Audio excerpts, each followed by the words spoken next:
Fala pessoal, beleza? Você tá no canal oficial de cortes do Isto Não É Podcast. Esse episódio completo você assiste através do link que tá na descrição. Então não esquece, clica lá também, se inscreve no nosso canal, compartilha o vídeo e ativa o sino. Às vezes podem ter tido uma EQM, mas elas não sabem que foi uma EQM. E acham o seu canal por acaso ali, e a partir daquele momento entende o que passou naquele período ali e acabam estudando mais, aprimorando mais os conhecimentos. Sim, isso acontece com alguma frequência até, hoje em dia. Hoje mesmo, eu fiz uma entrevista com uma pessoa do Piauí, que mora hoje em São Paulo, mas que ela mesma teve isso há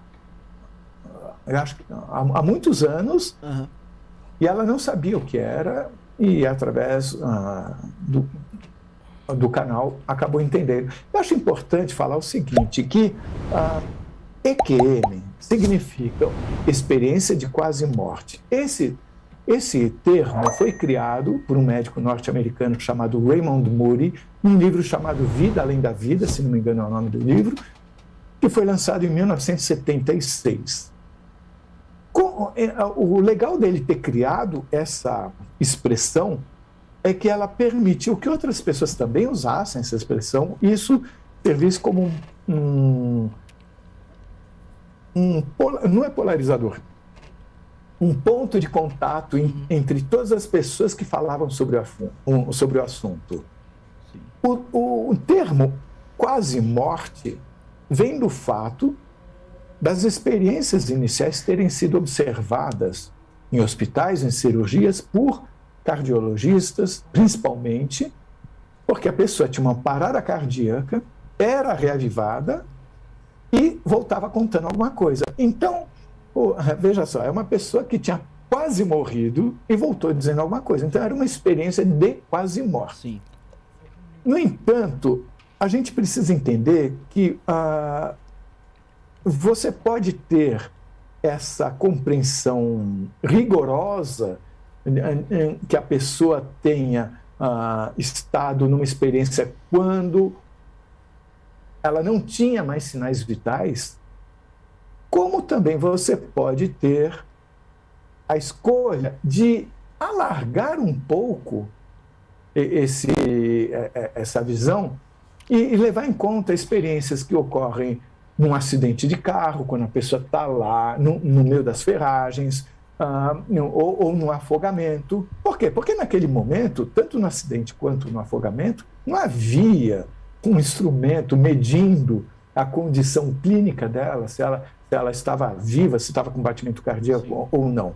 Porém, a sensação de que, tanto no afogamento quanto em vários casos de acidente de carro, por exemplo, a pessoa estava, na opinião geral, correndo de fato um risco de morrer. Então, por semelhança, a gente acaba considerando isso também uma experiência a ser estudada e classificada como sendo experiência de quase morte.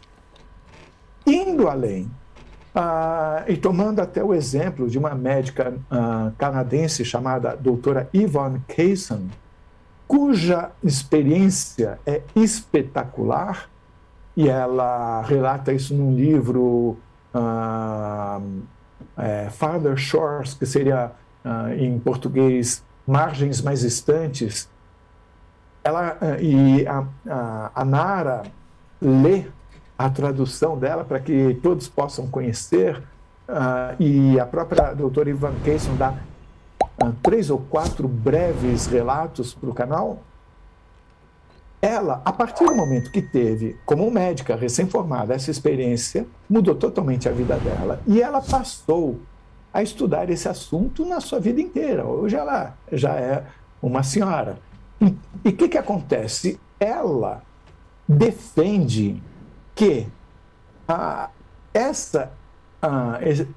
esse tipo de experiência ela pode acontecer com a pessoa sem os sinais vitais, como com a pessoa até numa meditação, como uma pessoa olhando para uma natureza ou do nada. Então ela dá uma espécie de explodida nesse conceito, né?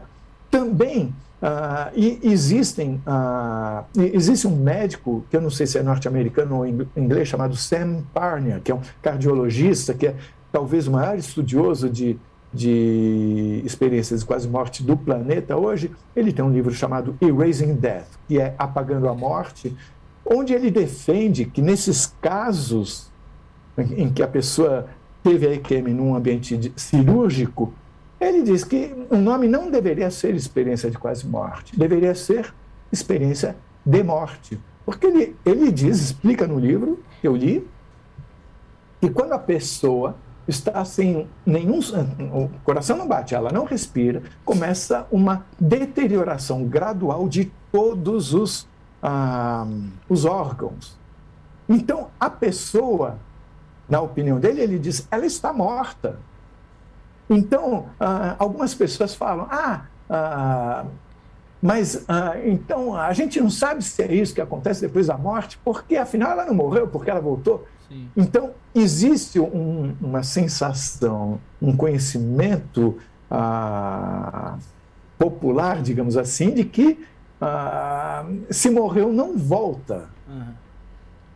Isso parece estar mudando essa compreensão. Pelo próprio Sam Parnia, que é professor universitário, tanto em Londres quanto nos Estados Unidos, ou trabalha,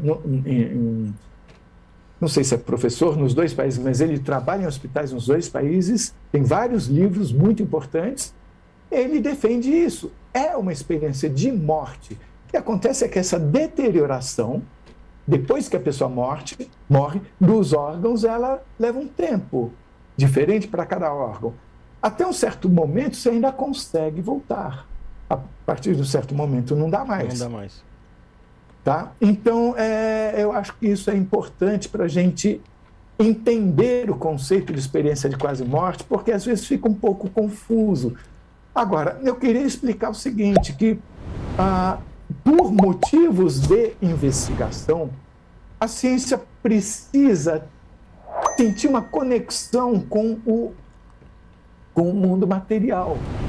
Por exemplo, quando a pessoa teve do nada uma experiência e conta, fica difícil. Por onde que a gente pega essa experiência para poder investigar? Então, muitas vezes a gente não aborda uma experiência, não é porque a gente não perceba que a pessoa está falando a verdade. A gente sabe que a pessoa está falando a verdade, mas a gente não consegue ter uma investigação minimamente baseada em conceitos que a gente aprendeu na ciência. Por isso, as experiências que ocorrem ou num ambiente clínico, no hospital, ou numa situação que tem uma quebrada bem definida, sabe, ok, teve um acidente, um afogamento, alguma coisa assim, essas situações são mais fáceis para nós.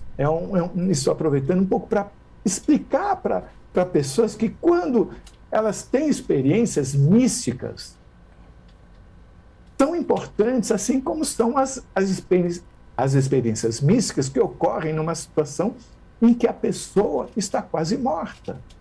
Mas não quer dizer que porque está perto da morte a experiência é mais importante. Nós não temos dados para fazer essa afirmação.